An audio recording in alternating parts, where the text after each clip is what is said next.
നമസ്കാരം. നമ്മുടെ ഗ്രീഷ്മയ്ക്ക് തൂക്കുകയർ വിധിച്ചിരിക്കുകയാണ്.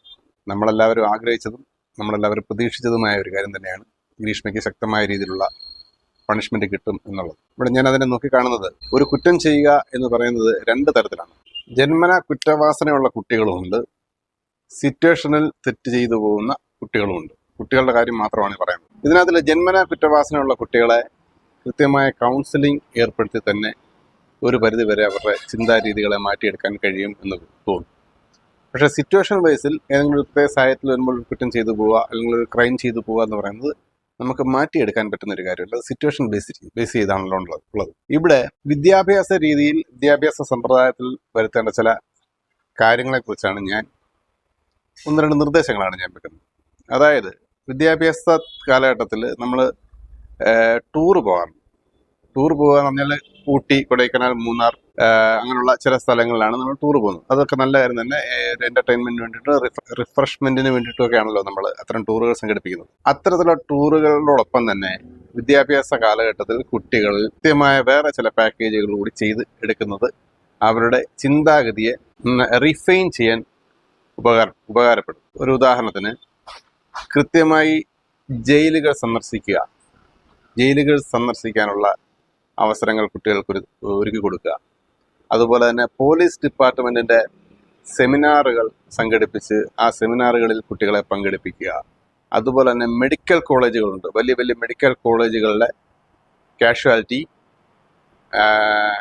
Ortho departments, അതുപോലെ തന്നെ സൈക്കാട്രിയുടെ ഡിപ്പാർട്ട്മെന്റ്സ്, അതുപോലെ തന്നെ ലഹരി വിമുക്ത കേന്ദ്രങ്ങൾ, അത്തരം സ്ഥലങ്ങളിൽ കുട്ടികളെ മാൻഡേറ്ററി ആയിട്ട് നിർബന്ധപൂർവം സന്ദർശിപ്പിക്കുക എന്നത് വിദ്യാഭ്യാസത്തിന്റെ ഒരു ഭാഗമാക്കി മാറ്റേണ്ട കാലം കഴിഞ്ഞിരിക്കുന്നു. കാരണം ചെറുപ്പക്കാർ പിള്ളേർ പറഞ്ഞാൽ 18 വയസ്സിന് ശേഷമോ 18 വയസ്സിന് മുമ്പോ ഒക്കെ ഉള്ള കുട്ടികളായിക്കോട്ടെ, അവരെല്ലാം കുട്ടികളായിരുന്നല്ലോ, ഒരു കാലഘട്ടത്തിൽ കുട്ടികളാണ്. അവർക്ക് കൃത്യമായ റോഡ് നിയമങ്ങളെ കുറിച്ചുള്ള അവയർനെസ് ഇല്ലാത്തതിന്റെ ഒരു പ്രശ്നം അവർ വളർന്നു വരുമ്പോൾ അവരോടൊപ്പം തന്നെ ആ അവയർനെസ് ഇല്ലായ്മയും വളരും. അതുപോലെ തന്നെ ഉണ്ടാകുന്ന അപകടങ്ങളിൽ ഉണ്ടായേക്കാവുന്ന തീവ്രമായ പരിക്കുകളുടെ ഡെപ്ത്, ആഴം, അതിനെ തുടർന്ന് ജീവിതത്തിൽ ഉണ്ടായേക്കാവുന്ന കഷ്ടപ്പാടുകളും ബുദ്ധിമുട്ടുകളും മനസ്സിലാക്കണമെങ്കിൽ അത് നേരിട്ട് കണ്ട് ബോധ്യപ്പെടുന്നത് തന്നെയാണ് ഏറ്റവും. അതിനാണ് ഞാൻ പറഞ്ഞത്, ഓർത്തോ സെക്ഷനിൽ മെഡിക്കൽ വലിയ വലിയ തിരുവനന്തപുരം പോലെയുള്ള മെഡിക്കൽ കോളേജുകളുടെ ഓർത്തോ സെക്ഷൻ നിർബന്ധമായും കുട്ടികളെ സന്ദർശിക്കാനുള്ള അവസരങ്ങൾ വിദ്യാഭ്യാസ സമ്പ്രദായത്തിൽ ഉണ്ടാകണം എന്ന് പറയുന്നത് പോലെ തന്നെ ലഹരിക്കടിമപ്പെട്ട് കഴിഞ്ഞാൽ, ഇന്നലെ തന്നെ അമ്മയെ ഒരു മകൻ വെട്ടിക്കൊന്നു. എന്തിനാ വെട്ടിക്കൊന്നതെന്ന് ചോദിച്ചപ്പോഴും ജന്മം നൽകിയതിനാണ്. അതിന്റെ പിന്നിൽ ഒരുപാട് കാര്യങ്ങളും കഥകളും ഉണ്ടായിരിക്കാം. എങ്കിലും പറയുകയാണ്, അതൊരു കൊലപാതകത്തിലേക്ക് എത്തുക. അങ്ങനെ നിരന്തരമായി നമ്മൾ കേട്ടുകൊണ്ടിരിക്കുന്ന ഇത്തരം ചിന്താഗതികളെ മാറ്റിയെടുക്കുവാൻ നമ്മൾ ചെറുപ്പം മുതൽ തന്നെ വിദ്യാഭ്യാസ സമ്പ്രദായത്തിൽ ഈ പറയപ്പെടുന്ന രീതികളെല്ലാം ഉൾപ്പെടുത്തുന്നത് വളരെ മനോഹരമായ ഒരു ചിന്താഗതിയാണെന്നാണ് എനിക്ക് തോന്നുന്നത്. അതുപോലെ തന്നെ നമ്മുടെ കുട്ടികൾ എത്ര പേർക്ക് ഒരു ഫസ്റ്റ് എയ്ഡ് ചെയ്യാൻ അറിയാവുന്ന എത്ര പേരുണ്ട്? ചരിത്രം നമ്മൾ ഒത്തിരി പഠിക്കുന്നത്, പക്ഷെ ചരിത്രം ഒരുപാട് പഠിച്ചതുകൊണ്ട് എന്താണ് ഗുണം എന്ന് എനിക്ക് മനസ്സിലായിട്ടില്ല.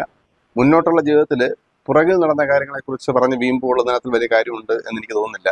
പക്ഷെ പ്രാക്ടിക്കൽ ലൈഫിൽ വേണ്ട കാര്യങ്ങളെക്കുറിച്ച് കുട്ടികളെ അവെയർ ചെയ്യുക എന്നുള്ളത് വിദ്യാഭ്യാസ സമ്പ്രദായത്തിന്റെ വരുത്തേണ്ട മാറ്റങ്ങളായിട്ട് എനിക്കിപ്പോഴും തോന്നാറുണ്ട്.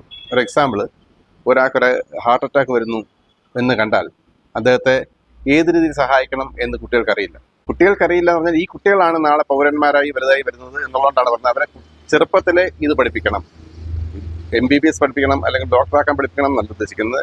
വളരെ ഫസ്റ്റ് എയ്ഡ്, വളരെ പ്രഥമ ശുശ്രൂഷ ചെയ്യേണ്ട കാര്യങ്ങൾ എങ്ങനെയാണ്, അതിന്റെ രീതികൾ എങ്ങനെയാണ്, അതുപോലും നമ്മുടെ കുട്ടികളെ പഠിപ്പിക്കുന്നില്ല. റോഡ് നിയമങ്ങൾ പഠിപ്പിക്കുന്നില്ല.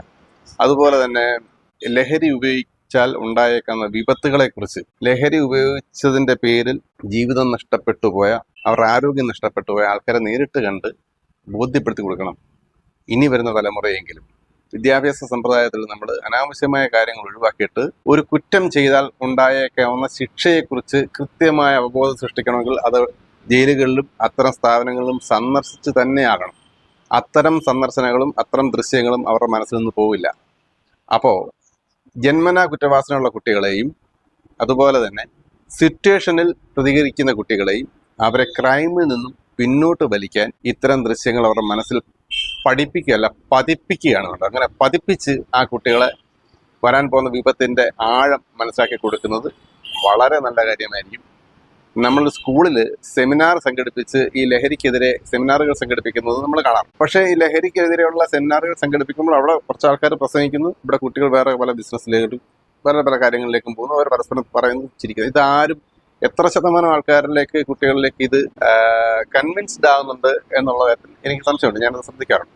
നേരെ മറിച്ച് ഇത്തരം ദുരിതപൂർണമായ ജീവിതം നയിക്കുന്ന ഇടങ്ങളിലേക്ക് ഈ കുട്ടികളെ കൊണ്ടുവന്ന് കാണിച്ചാൽ അവരുടെ മനസ്സിൽ നിന്ന് ആ ദൃശ്യം പെട്ടെന്നൊന്നും പോവില്ല. അവരത്തരം പ്രവൃത്തിയിൽ നിന്നൊക്കെ പുറമോട്ട് മാറാൻ സാധ്യത ഉണ്ടാകും എന്നാണ് എൻ്റെ ഒരു തോന്നൽ.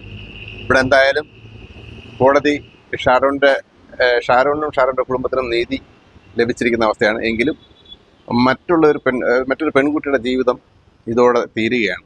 ക്രൈം ചെയ്ത പെൺകുട്ടി തന്നെയാണ്, ജീവിക്കാൻ അർഹതയില്ലാത്ത പെൺകുട്ടി തന്നെ. നമ്മുടെ ഭരണഘടന അല്ലെങ്കിൽ രീതി അല്ല സിസ്റ്റം അനുസരിച്ച് ജീവിക്കാൻ അർഹതയില്ലാത്ത പെൺകുട്ടി തന്നെയാണ്, സമൂഹത്തിൽ ജീവിക്കാൻ അർഹതയില്ലാത്ത പെൺകുട്ടി തന്നെയാണ്. എങ്കിലും ഭാവിയിൽ ഉണ്ടായേക്കാമായിരുന്ന ഏറ്റവും നല്ല പ്രൊഫൈലിൽ ജീവിക്കാൻ കഴിയുമായിരുന്ന ഒരു പെൺകുട്ടിയുടെ ജീവിതം തച്ചുടയ്ക്കപ്പെട്ടു പോയല്ലോ ചെയ്ത ഒരു ക്രൈം കാരണം. ആ ക്രൈം ചെയ്താൽ ഇത്ര ശക്തമായ രീതിയിലുള്ള ശിക്ഷ ഉണ്ടാകും എന്ന് ആ കുട്ടിക്കൊരു അവയർനെസ് നേരത്തെ ഉണ്ടായിരുന്നില്ലല്ലോ എന്നുള്ള കാര്യത്തിൽ നമ്മുടെ സിസ്റ്റം ഒരു പരാജയമാണ് എന്നെനിക്ക് തോന്നാറുണ്ട്. തീർച്ചയായും ശിക്ഷ അർഹിക്കുന്ന കുട്ടി തന്നെയാണ്, ശിക്ഷ കൊടുക്കുകയും വേണം. പക്ഷെ ആ കുട്ടിയുടെയും ജീവിതം പോയല്ലോ, അതിൽ നമുക്കും ഒരു കൂട്ടുത്തരവാദിത്വമുണ്ട് എന്ന് വിശ്വസിക്കുന്നു ഞാൻ. ഇതൊന്ന് ഓർമ്മപ്പെടുത്താൻ വേണ്ടി ഒരു വീഡിയോ ചെയ്തു എന്നേ ഉള്ളൂ. നന്ദി, നമസ്കാരം.